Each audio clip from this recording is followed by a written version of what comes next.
നമസ്കാരം. കോഴിക്കോട്ടെ പല വൻകിട ഹോട്ടലുകളെയും ഈ ചാനലിലൂടെ പരിചയപ്പെടുത്തിയിട്ടുണ്ട്. എന്നാൽ ചെറിയ സംരംഭത്തിലൂടെ വൻ വിജയമായി മുന്നേറുന്ന ധാരാളം ചെറുകിട സ്ഥാപനങ്ങളും കോഴിക്കോടുണ്ട്. അതിലൊന്നാണ് കോഴിക്കോട് പാളയത്തിനടുത്തുള്ള തട്ടുകടകൾ. വൈകുന്നേരമാകുന്നതോടെ സജീവമാകുന്ന ഇവിടെ ദോശയും ഓംലറ്റും മുൾസയും ഉഴുന്നുവടയും ഒക്കെ കഴിക്കാൻ ആളുകളുടെ നല്ല തിരക്കുണ്ട്. രാത്രി 11-12 മണി വരെ വളരെ സജീവമായി പ്രവർത്തിക്കുന്ന പാളയത്തെ ഒരു തട്ടുകടയാണ് ഈ വീഡിയോയിലൂടെ നമ്മൾ പരിചയപ്പെടുന്നത്.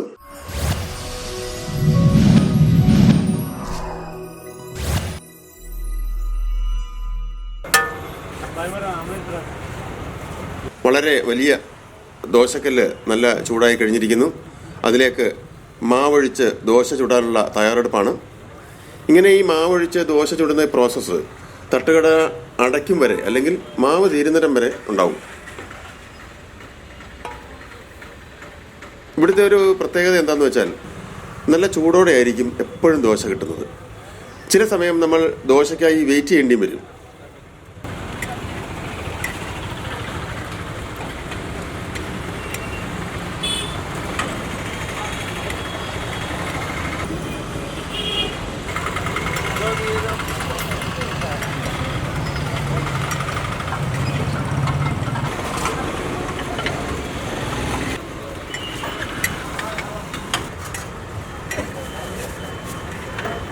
ആവി പറക്കുന്ന നല്ല വെണ്ണ പോലുള്ള ദോശ. ഇനി അടുത്ത ഘട്ടം ദോശ ചുടാനുള്ള തയ്യാറെടുപ്പാണ്.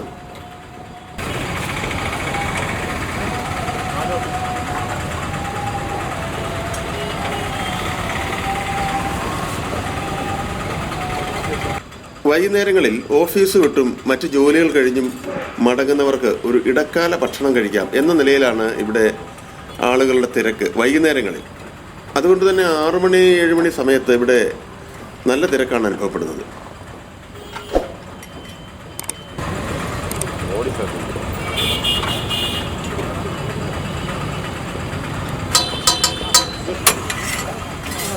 ചൂട് ദോശയിൽ സാമ്പാറും 2-3 തരം ചട്നിയും ഒഴിച്ചാണ് തരുന്നത്. ഒപ്പം ആവശ്യമുള്ളവർക്ക് ഉഴുന്നുവടയുണ്ട്.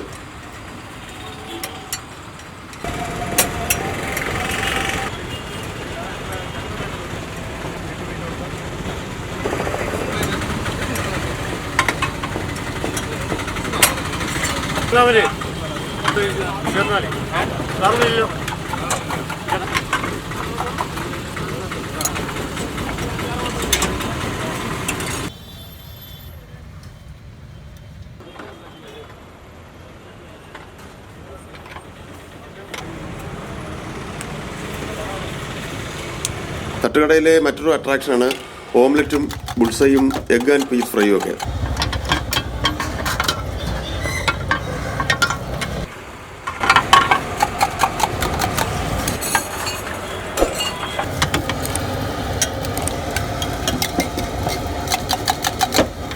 മുട്ടയും ഉള്ളിയും പച്ചമുളകും ഉപ്പുമൊക്കെ ചേർത്ത് കലക്കി ദോശക്കല്ലിൽ ഒഴിച്ചാൽ ഓംലെറ്റ് ആകും. പക്ഷേ ഈ ഓംലെറ്റ് ഉണ്ടാക്കുന്ന ഒരു കല തന്നെയാണ്. എത്ര വേഗത്തിലാണ് മുട്ട ഓംലെറ്റായി മാറുന്നത് നോക്കും.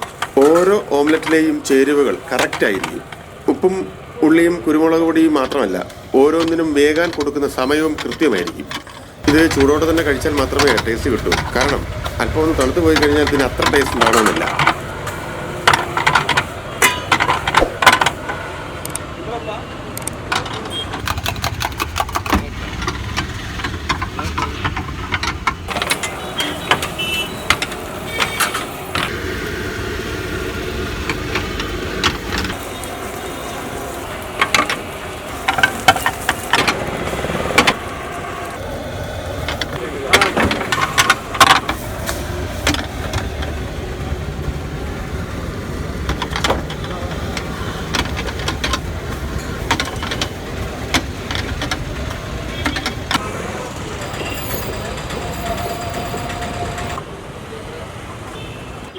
ഇതാണ് എഗ് ആൻഡ് പീസ് ഫ്രൈ. സിംഗിളും ഡബിളും ഒക്കെ അവർ പറയുന്നതനുസരിച്ച് തയ്യാറാക്കി തരും.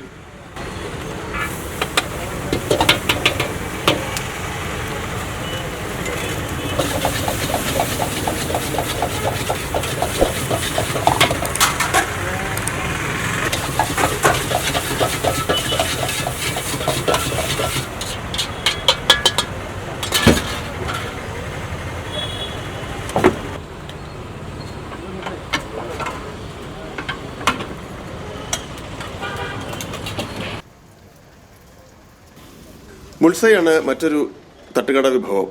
നല്ല വാഴയിലയിൽ ചൂട് ബുൾസൈ ഇട്ട് അല്പം ഉപ്പും കുരുമുളകും ചേർത്ത് കഴിച്ചിട്ടുള്ളവർക്കറിയാം അതിൻ്റെ ടേസ്റ്റ്. ഇത് കാണുമ്പോൾ അയ്യോ കൊളസ്ട്രോൾ വരില്ലേ എന്നൊക്കെ പേടിച്ചിരുന്നു കഴിഞ്ഞാൽ ഇതൊന്നും കഴിക്കാനും തോന്നില്ല. പക്ഷേ അത് കഴിച്ചിട്ടുള്ളവർക്കറിയാം അതിൻ്റെ സ്വാദ്.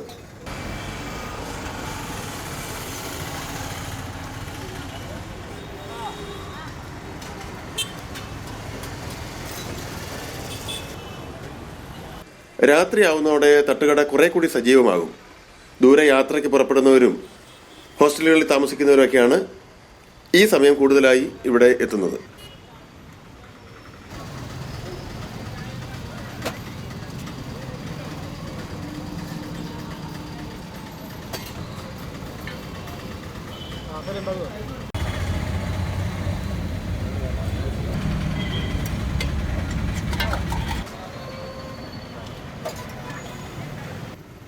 തട്ടുകടയിൽ നിന്ന് പാഴ്സലുകളും ധാരാളം പോകുന്നുണ്ട്. ദോശയും ഓംലറ്റും ഉഴുന്നോടെയൊക്കെ അവർ ആവശ്യത്തിനനുസരിച്ച് പാക്ക് ചെയ്ത് തരും.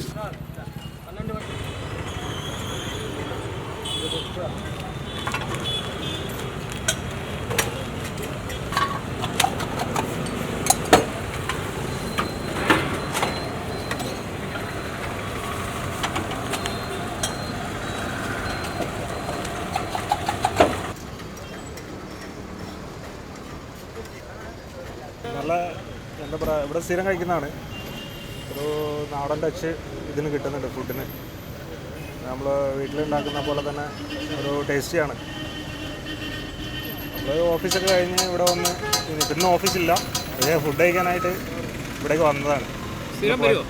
ഇടയ്ക്കിടയ്ക്ക് വരുന്നുണ്ട്. ഇവിടെ പറഞ്ഞാൽ പ്ലെയിൻ ദോശ, അതായത് തട്ടുദോശ തന്നെയാണ് ഇവിടുത്തെ സ്പെഷ്യാലിറ്റി.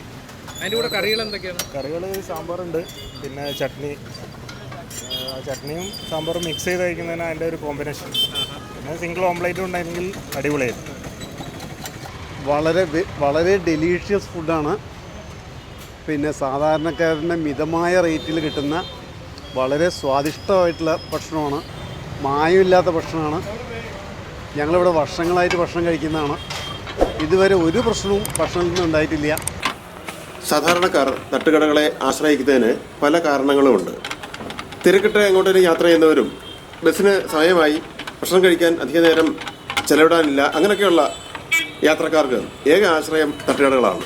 കാരണം സാധാരണ ഹോട്ടലുകളിലാണെങ്കിൽ ഭക്ഷണം ഓർഡർ ചെയ്ത് അധിക നേരം കാത്തിരിക്കേണ്ടി വരും.